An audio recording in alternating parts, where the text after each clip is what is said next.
This really happened to me. My son thought being a jerk made him strong. One night at dinner in front of his wife and kids, he leaned right over the table and spit in my face. The whole room went quiet. Then someone laughed.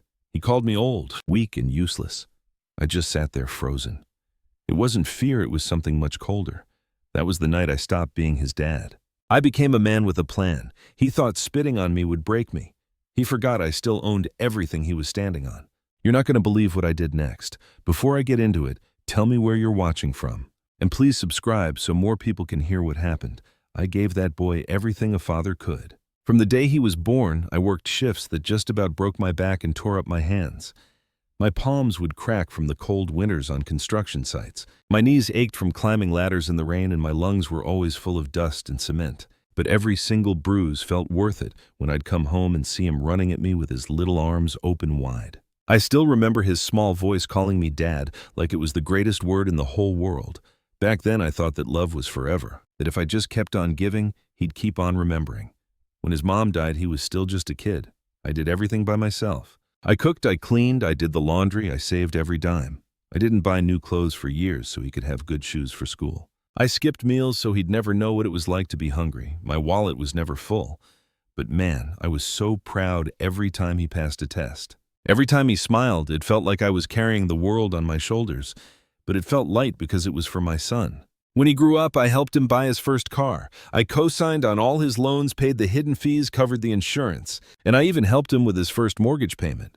I told him to keep his credit good, to respect money, and to stay humble. He'd nod and say, yeah, but his eyes were already looking somewhere else, chasing something bigger and shinier. Over the years, I started to notice the changes. He stopped asking how I was doing, stopped calling unless he needed something. At first, I told myself he was just busy. Work, marriage, all that stress. I made every excuse a father could make for a son he didn't want to see for who he really was. But slowly, I started to realize something awful. He had learned how to take without a second thought. He and his wife would come over for dinner every Sunday. She'd look around the house whispering little comments about the furniture, the curtains, the old man smell of the place. I just pretended I didn't hear. My son would brag about his new gadgets, his new clothes, his bonuses, all things I pretty much helped him get. I'd just smile even when it stung, because that's what dads do. We smile through the hurt long before we even admit that's what it is. But time has a nasty way of showing you the truth. Every favor I did for him just became something he expected.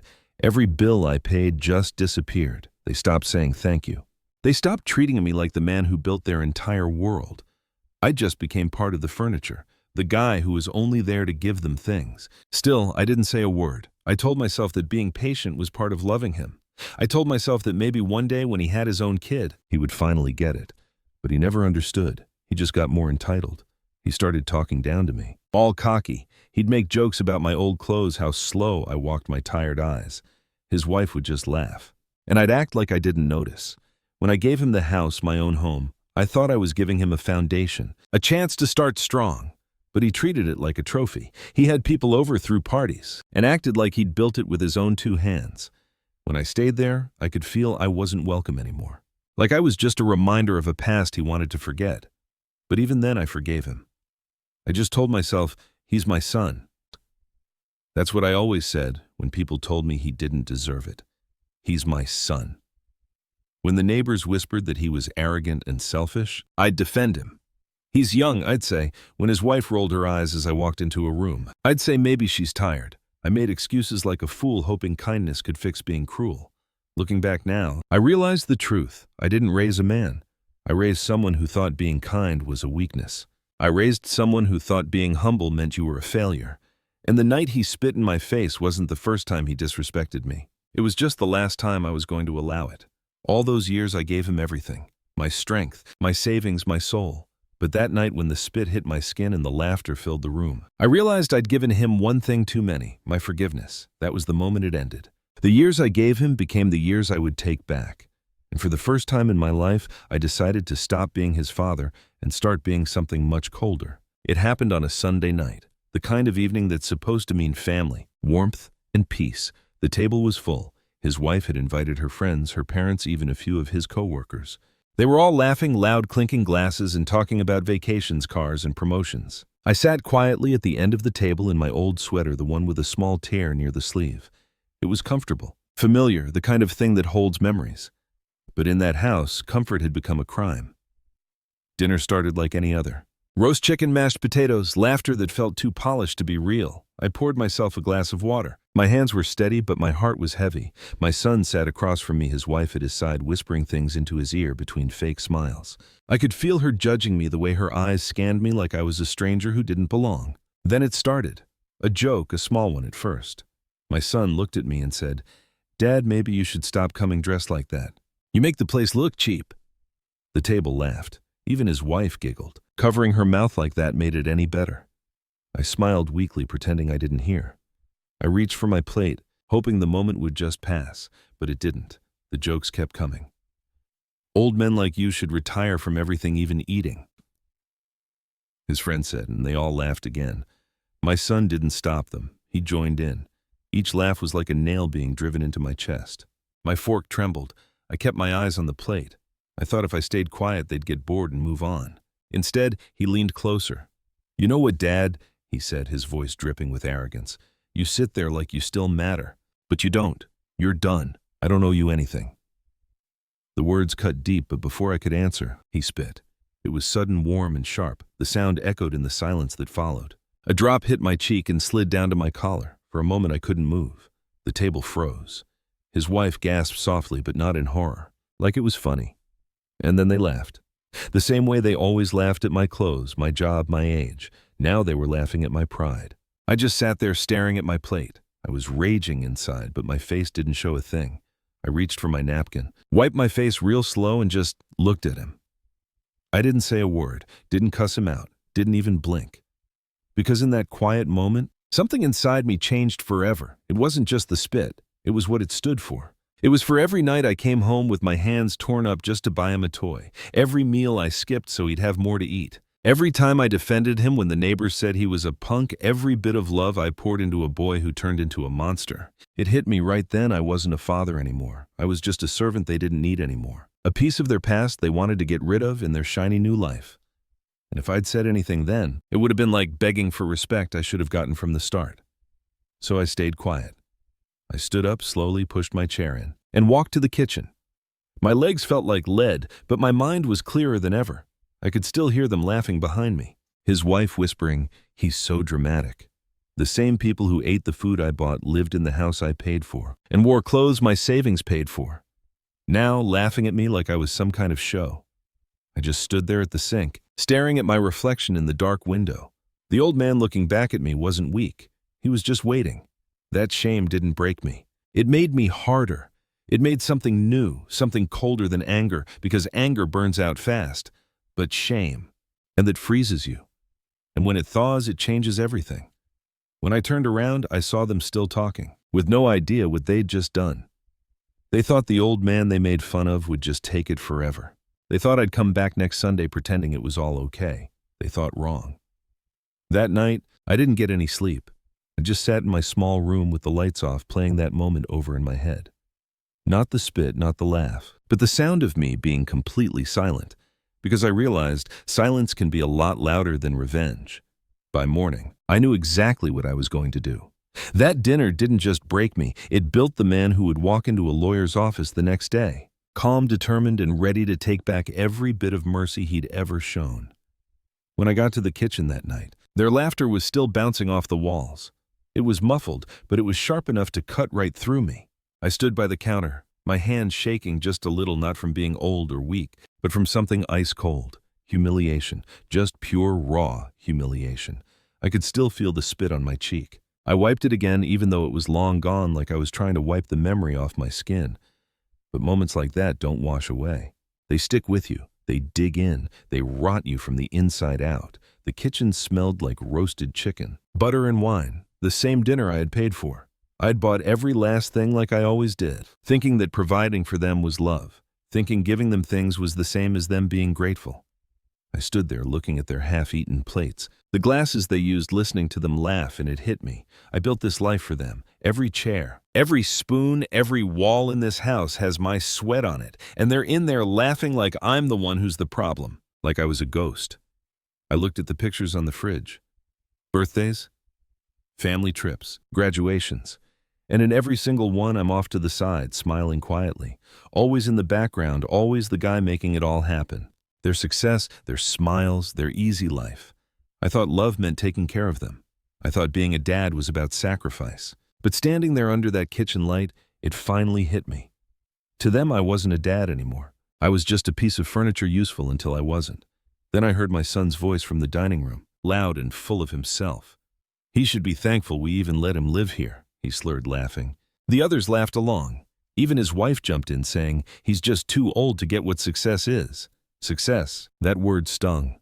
I built everything he has, piece by piece, dollar by dollar. I gave him the life he loves to show off, the same table he was just disrespecting me at. And there I was in my own kitchen, feeling like a stranger. My knuckles turned white on the counter. I saw my reflection in the kettle.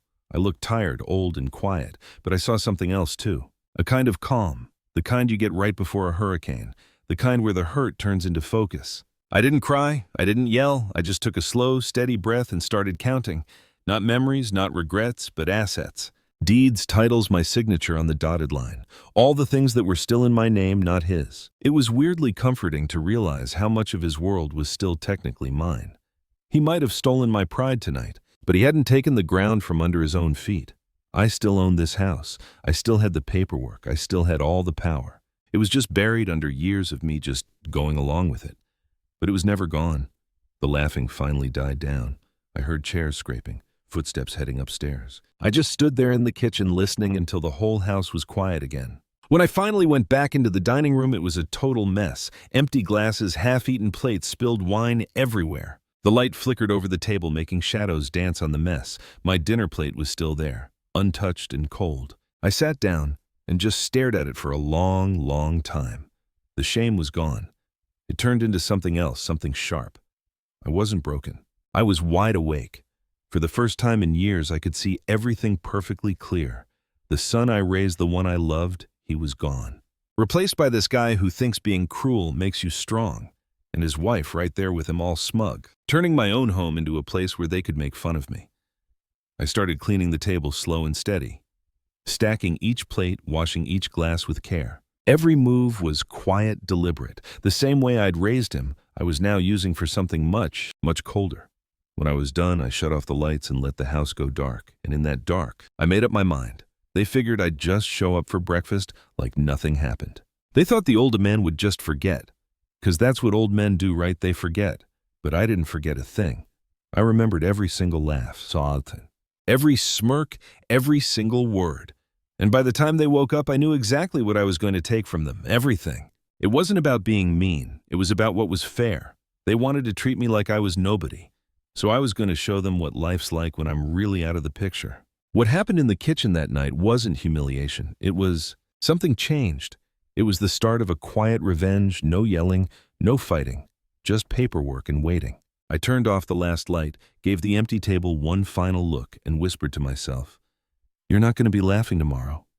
The next morning, the house just smelled like old wine and ego. The laughter was gone. All I heard was the slow creak of footsteps and dishes clanking.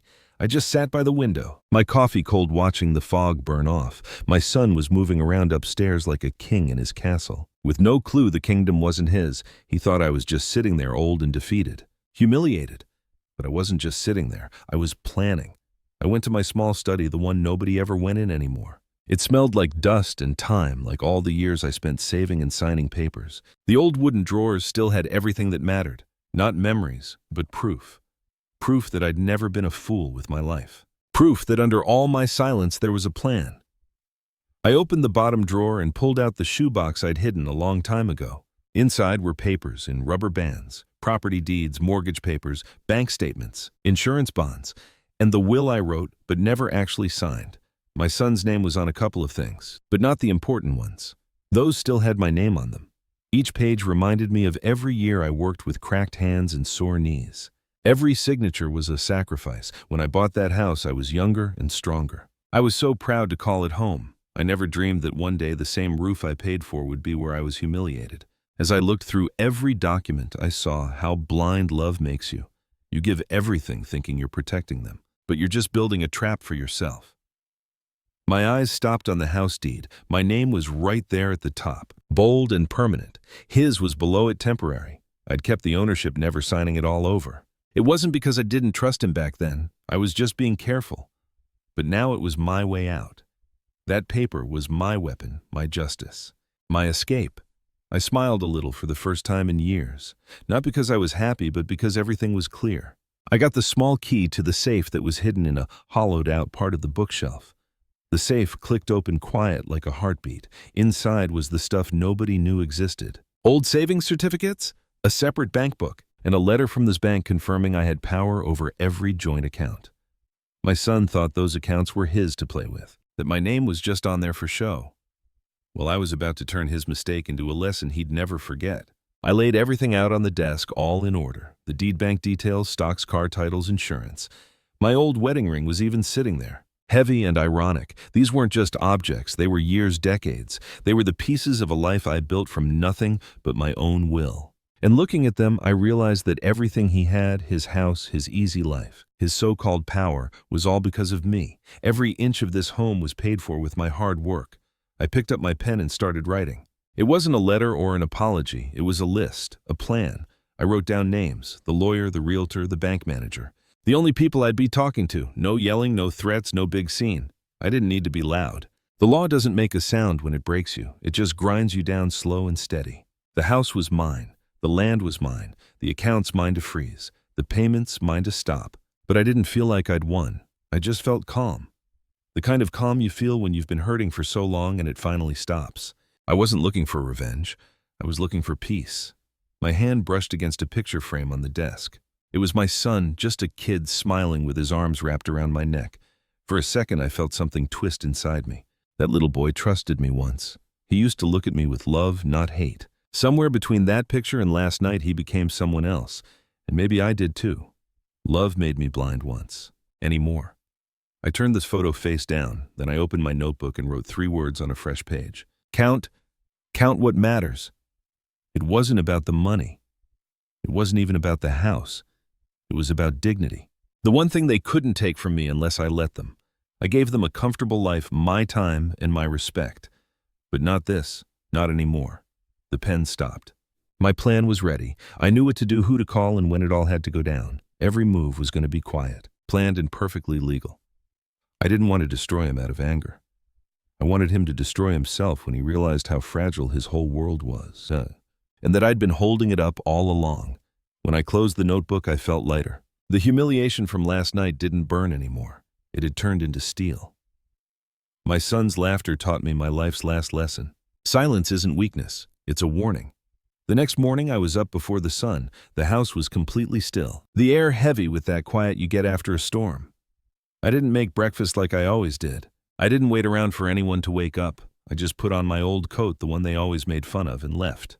My shoes echoed on the cold sidewalk as I walked to the bus stop, clutching a folder to my chest. Inside it was everything. My proof, my ownership papers, my way out. When I got to the lawyer's office, the clerk looked at me like I was just another old man with a small problem. But when I put that folder on her desk and asked for Mr. Harrison, the senior partner, her whole look changed. She saw in my eyes that I wasn't there to mess around. I wasn't confused. I was certain. Mr. Harrison had helped me with some property stuff years back. He was older now, too, with gray hair and a patient way about him, the kind of guy who understands silence. He led me into his office, and I sat down across from him. "It's time," I said. He didn't ask me to explain. He just opened the folder. For the next 2 hours, we went through every document, every line, every signature. I'd been preparing for this for a long time. The house, the accounts, the insurance policies, all of it was still in my name, under my control. We slowly drew up the papers. The new sale agreement, the ownership transfers, the closing of the joint accounts. Each stroke of his pen felt like I was getting my life back. He asked if I wanted to let my son know. I shook my head. "No," I said. "Let the papers do the talking. Because that's the thing about the law. It doesn't yell or give you a warning. It just happens. And when it does, there's no going back." As the hours passed, the signatures piled up. Witnesses came and went, and stamps hit the paper. Into the paper. It was like hammering the last nails into a coffin. Every signature was another step away from the son who'd spit on me. I was leaving my old self behind bit by bit. When I was done, Mr. Harrison gave me a long look, a careful one. "Are you sure about this?" he asked. I just nodded. "He's going to learn," I said. not through pain, but through loss. I walked out of that office and went straight to the bank. The manager there had known me for years, ever since I opened my first bank account. He looked surprised to see me. I hadn't been in for a long time. But when I showed him the new legal papers and told him to act on them now, his whole mood changed. He was all business, careful, and respectful. We went through every single account. I took my son's name off the joint. One froze his access and moved all the money into my own private account. I canceled the credit card he used, the one linked to my savings. I changed the mailing address, the security codes, and all the passwords. Everything was just mine now. He was going to wake up tomorrow and find out he was a nobody. This wasn't about revenge. It was about setting things straight. He made my trust feel like a joke, and he thought my love for him was a weakness. But now, things were even. Not because I screamed and not because I fought. It was because I used the quiet tools he was too arrogant to ever notice. The law, after all, doesn't need to get emotional. It just needs to be clear. By the time I walked out of the bank, the sun was high in the sky. The world kept moving as if nothing had changed. Cars drove by, kids were laughing, but my entire world was different. The power he thought he had was just gone. All that was left was a quiet that belonged to me. I stood outside the bank for a long minute, just feeling the cold winter wind on my face. It didn't feel cold anymore. It felt clean, honest, like I was taking my first real breath in years. Back home, the house looked exactly the same, still standing still, his pride and joy. But the papers in my coat pocket told a different story. On paper, that house was mine, 100% legally, untouchably mine. He could laugh at me, disrespect me, or even forget about me, but he couldn't change what was written in ink. That night, I heard them laughing again in the living room, thinking they still ran the place I built. I just sat quietly in my room listening, holding onto those documents like they were a secret weapon. They had no idea, but their world was already gone. They were laughing on borrowed time. And as I turned off my lamp and closed my eyes, I whispered to myself, not with anger, but with peace. The house is mine. The silence is mine. And tomorrow, the truth is theirs. Look, The we next need to have morning a came serious just discussion like it about always your did. recent performance. Sunlight snuck through the curtains It's not and meeting birds were chirping expectations. outside. But that Look, morning, something felt We different. need to have a The serious house was discussion still about your recent too still. performance. The kitchen radio wasn't It's on. not No meeting coffee was brewing. expectations. None of the usual sounds Look, of life. I'd been we awake need for to have a hours, serious just sitting in discussion my about chair your with my recent coat on my performance. lap, waiting. I It's wasn't not waiting meeting for a fight. expectations. I was waiting for the moment he Look, finally got it. The We moment need to the have a world he serious built on being a discussion about jerk your began to recent crumble. performance. From my room, I heard It's his not footsteps meeting upstairs, heavy, expectations. cocky, careless. The Look, sound of a man who still we need thought to he have a owned serious the very discussion floor about your he recent walked on. performance. I heard him walking It's to the not front meeting door keys jangling in expectations. his hand, ready for Look, another day of work, We ready need to wear have a his serious pride like a discussion shield. about your recent Then a performance. pause, a long It's one. not meeting I heard expectations. the rustle of paper, Look, then his voice. we need to have a He serious sounded confused discussion at about first, your recent then just performance. annoyed.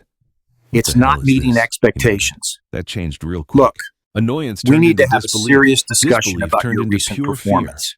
The first thing It's he not picked up was meeting a notice from the bank. expectations. A formal letter, Look, polite but cold. We It need was to a have a knockout serious blow. The discussion joint about your account was recent closed, the money performance. was moved, and his access It's was not gone. meeting He called the bank expectations. right away, his voice Look, getting louder, while I We just need to sat have there a quietly. serious I discussion could hear about the your phone recent ringing, then performance. his words. It's There's a not meeting mistake. This is expectations. my account, but you can't Look, just yell at the law. We The need to voice have on a the other serious end must have told discussion him about your exactly recent what I already knew. performance. There was no It's not mistake. meeting His name was off the expectations. account. Everything Look, was legal and final. We need to have a He serious stormed down the discussion hall, about your yanking recent drawers open, performance. looking for the checkbooks that It's were not worthless meeting now. His expectations. face popped into my doorway. Look, He was pale, We panicked, need to have a and full of serious questions he was discussion too about your scared to recent ask. performance. I gave him one long, It's calm not look, then meeting just turned back to the expectations. window. I didn't have to say Look, a thing.